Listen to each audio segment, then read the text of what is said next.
दुनिया भर के शायकीन क्रिकेट की तरह क्रिकेट एसोसिएशन ऑफ बंगाल भी वर्ल्ड कप 2023 के लिए पाक भारत के मुंतज़िर हैं। बंगाल क्रिकेट के सदर सोनियासिस गंगोली ने कहा कि पाक भारत मैच से बढ़कर कोई और दिलचस्प चीज़ नहीं हो सकती।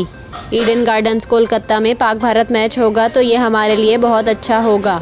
सदर बंगाल क्रिकेट ने बताया कि हम इसके लिए तैयार हैं। आईसीसी की टीम जायज़ा लेने के लिए आ रही है, अभी काम हो रहे हैं। पुलिस हुक्काम से बात हुई है, वो हर मर्तबा सिक्योरिटी देने के लिए तैयार हैं। सदर बंगाल क्रिकेट एसोसिएशन ने कहा कि हम बहुत पुरएतमाद हैं। ईडन गार्डन्स कोलकाता ने सेमीफाइनल समेत 5 मैचेस की मेज़बानी करना है। वाज़ेह रहे कि वर्ल्ड कप 2023 में पाकिस्तान अगर सेमीफाइनल के लिए क्वालिफाई करता है तो पाकिस्तान कोलकाता में खेलेगा। दूसरे सेमीफाइनल का वेन्यू मुंबई है, जहां किसी सूरत पाकिस्तान का मैच नहीं है। सेमीफाइनल में पाकिस्तान और भारत का मुकाबला हुआ तो ये ईडन गार्डन्स में होगा।